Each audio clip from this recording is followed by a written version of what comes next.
Hi everyone, how are you doing? So today we're going to talk about The House of God by Shem. This is another book that I had never heard about until I started going through this list, and I am super glad that I read this book. Um, it, I would say, I've been sort of keeping a mental list of the books, and mostly rank them. I would say not necessarily on strict literary terms, but more of how they affect me personally. And this is one of those books that had a profound effect on me, which is kind of funny because it's a really different kind of book. So it's about, the title refers to a hospital, the House of God, and it's about a medical intern in the 70s. And it just details his year as an intern at the House of God. Now we call them residents. Back then they called them interns. He just got out of medical school and now he's doing his rotations at the hospital. And he has to do, I can't remember how many, but there's different wings of the hospital that specialize in different areas. So you've got pediatrics, geriatrics, emergency room, surgery, intensive care. And so he does like a month or 2 months in each one. And it really, it's a good book. I don't know if it would be a good book for everybody.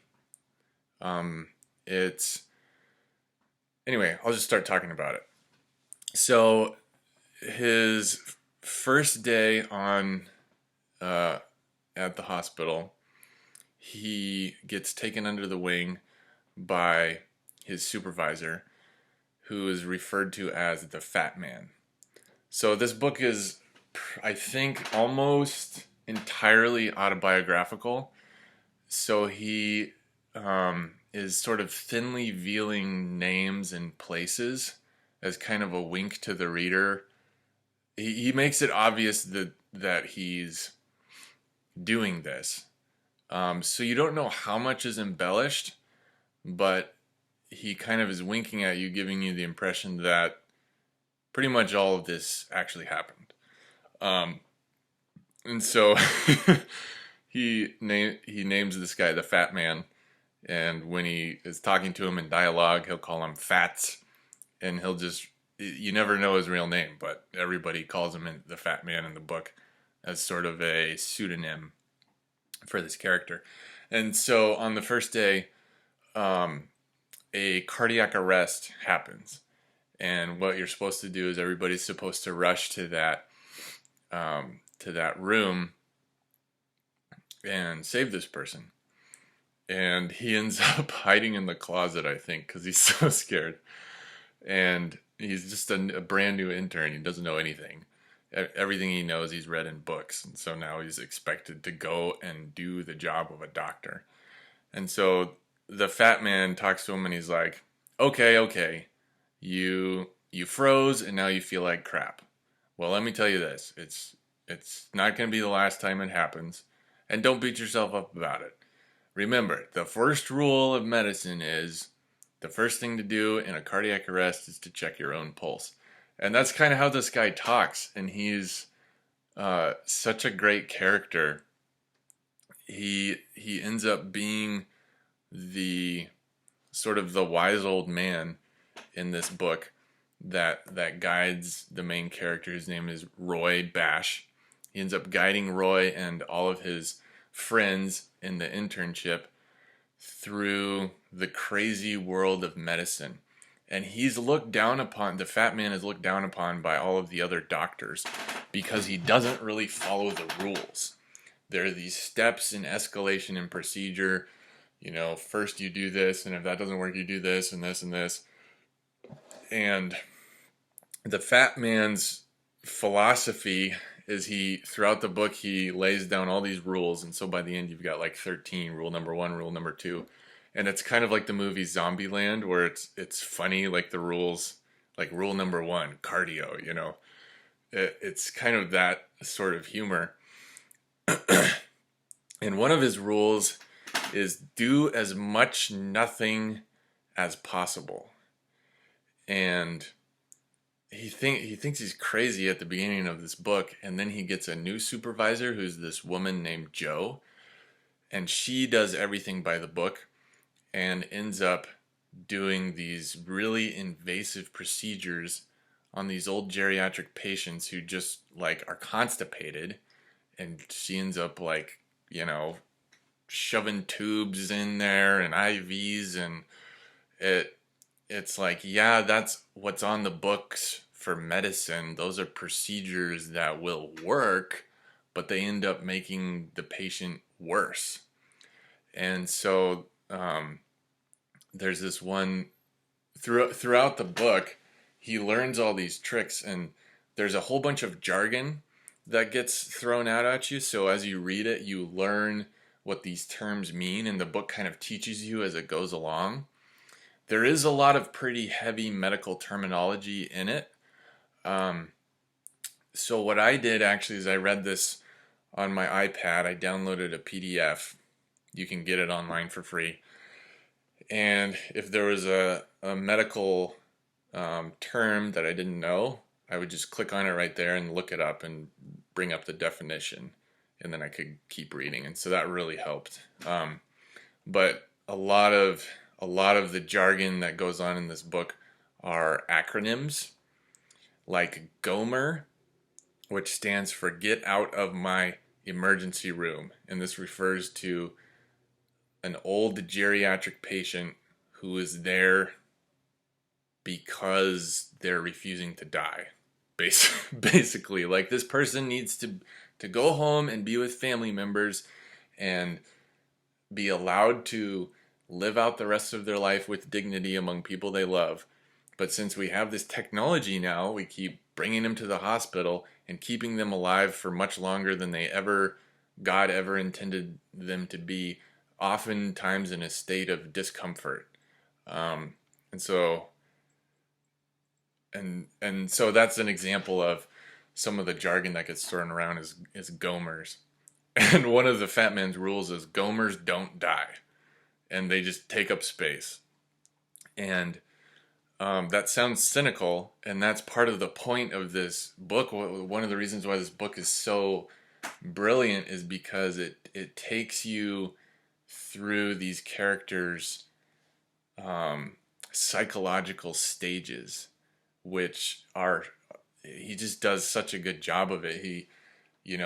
When you first go in, you're fresh-faced and idealistic, and then you get cynical, and then you burn out, and you go through all these different stages, and it's a pretty long book, but he does such a good job of, like, as this character goes through the different wings of the hospital, he talks about the different characters there, and then he talks about how his behavior changes and how his girlfriend's relationship gets strained because he's under all of this psychological stress and burnout, and these poor interns take upon so much responsibility on their shoulders, and like one little decision is a patient's life or death. And you can go weeks without having one of those life or death situations. All you've got is GOMERs, and all you're doing basically is giving them enemas to help with their fecal impactment, and it just smells horrible, and you just get so jaded and disgusted, and you're like, this is so stupid, and you're doing paperwork, and then a 12-year-old kid comes in, with like this life-threatening disease, and you're like, oh my gosh, I actually have to get my game face on now, and like that, and then that kid dies, and it's so stressful. But he does such a good job of chronicling that experience. Yeah. Oh, and so with this other supervisor named Joe, what he ends up doing is what's called buffing the charts, which is another jargon, um, which is basically she wants him to do every single invasive procedure that he can to, cure this person's common cold.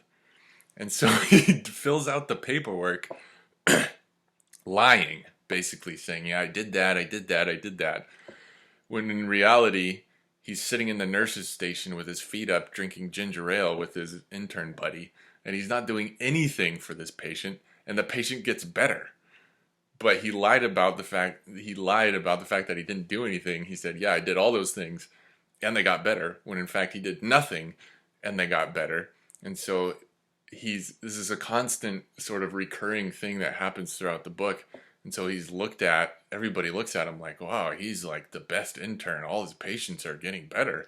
When in fact he's just doing what the fat man told him, which is to do as much nothing as possible. Um, and along with being, a profound study into the effects of psychological stress, this book is hilarious. It's got a lot of raunchy sex sprinkled in throughout there, and that, if you're not into that, I wasn't into that, and so I skipped some of those scenes. But that's sort of played off as part of the stress things that they would do to relieve stress. And so everyone in the hospital everything is bottled up, and so they end up being really sexually rambunctious.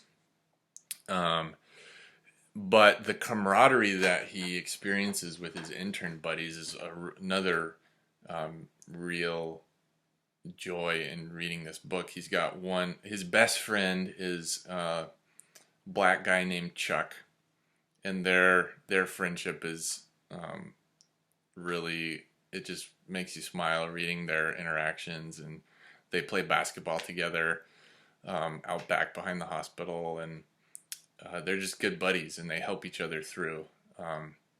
His relationship with his girlfriend, who is a psychology student, is pretty touching. He ends up cheating on her a lot, and she forgives him, and but she's very supportive, and she kind of treats him almost as like one of her patients, because she's like, Roy, this behavior that you're exhibiting is, I know what this means. I'm a psychologist. Like, I know what you're going through, and you need to get help. And he's like, no, I don't need help. And one of the best scenes, I think, is towards the end, where he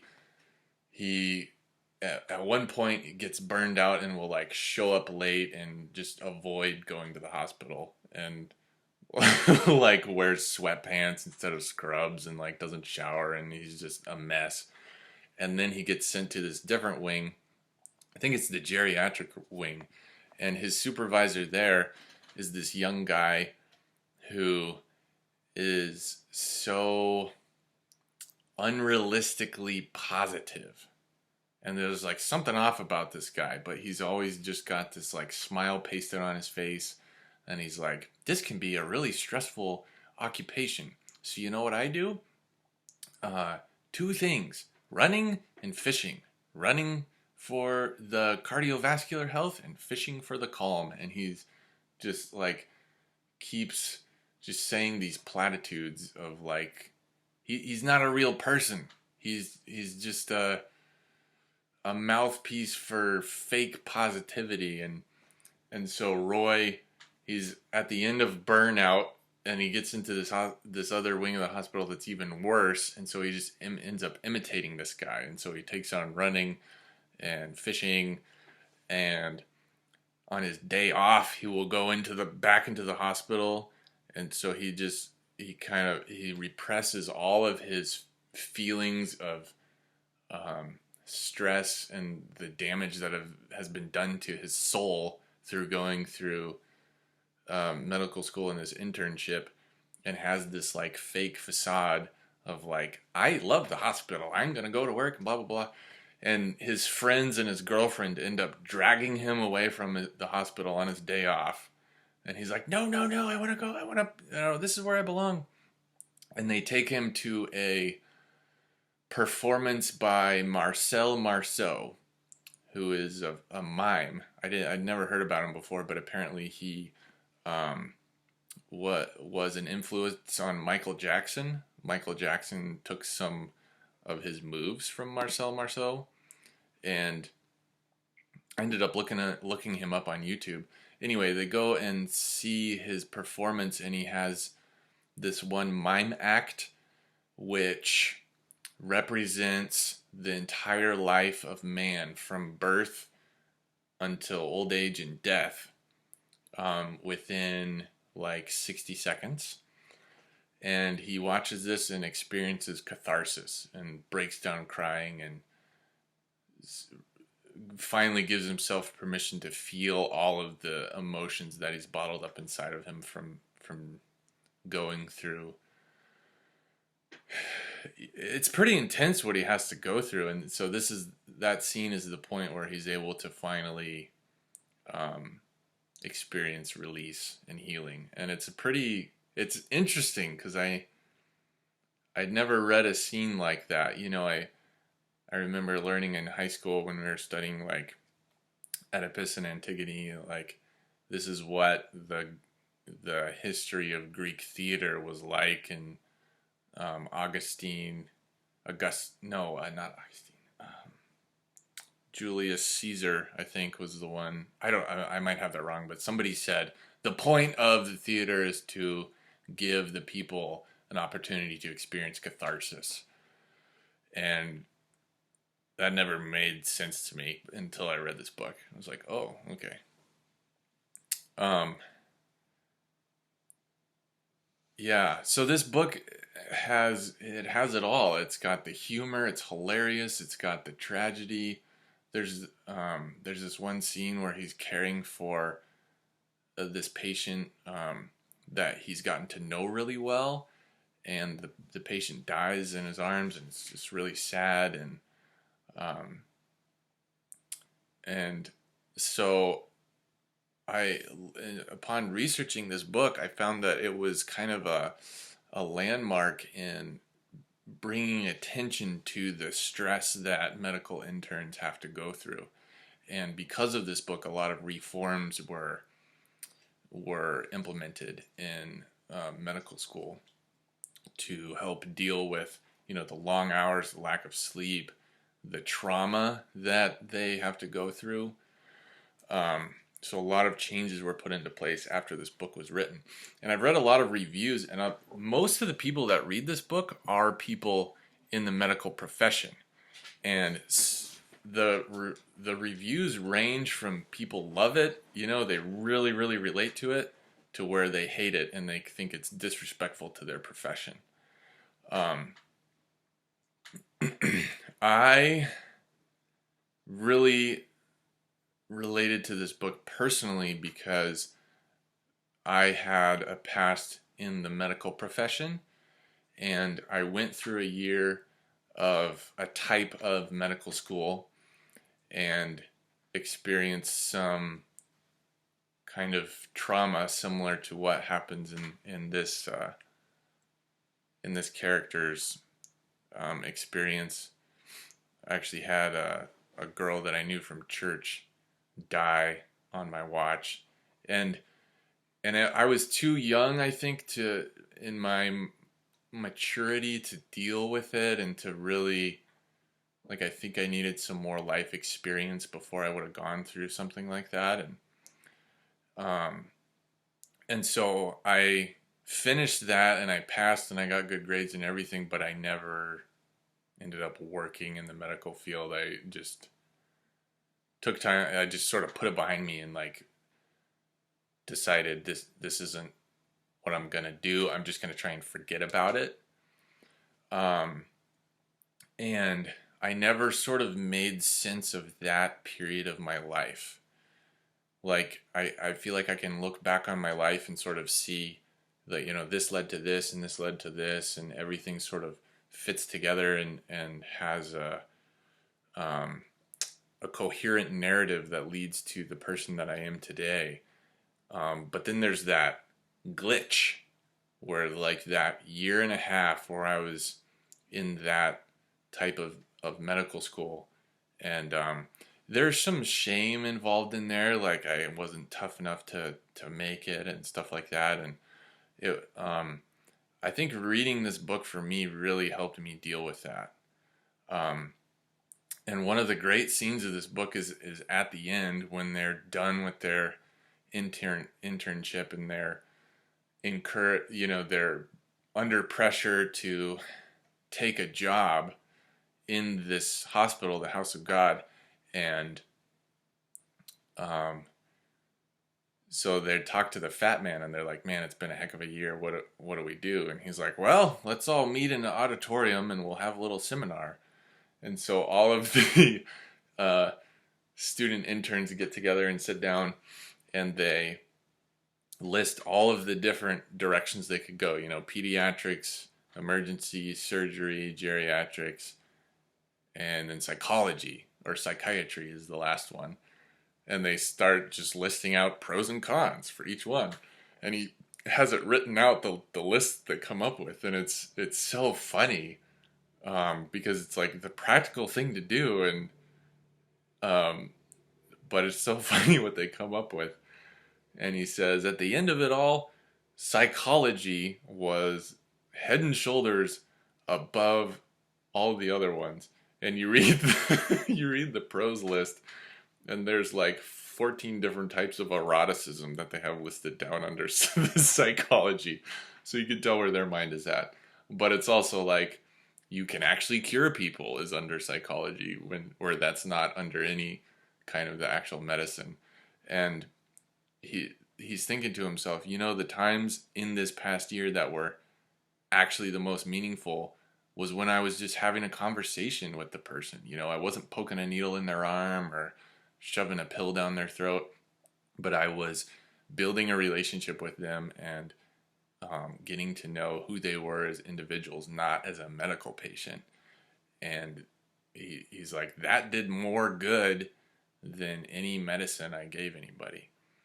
And I really was able to relate to that. A lot of medical people read this book and they think that it's bashing their profession, which I can understand why they would think that. And obviously, science is the medical, the things that we've accomplished with medical technology is amazing. It can save lives, and maybe this book doesn't give that enough credit, although I think that's not really the point of this book.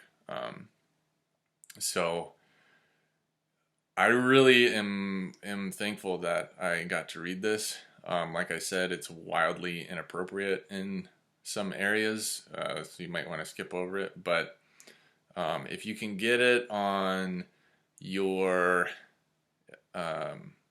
if you can get it on like a PDF and read it on a device that is connected to the internet, so that you can look up the words that don't make sense, that helped me a lot. But other than that, it's a pretty smooth read. Some of the dialogue is so funny. This one part made me laugh so hard.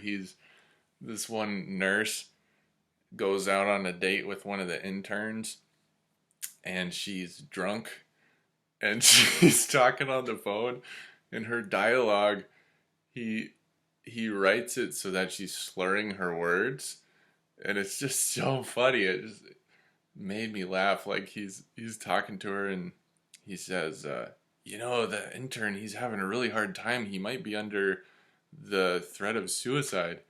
And she's like, suicide? Wow. What can I do? And what can I do is all one word with no space. And I read that, and it is how drunk people talk, like, so accurately. It just, It made me laugh so hard. So yeah, anyway, let me know what you think if you read this book. If not, I would highly recommend it, especially if you have some interest in or history in the medical field. Yeah, The House of God by Samuel Shem, ladies and gentlemen.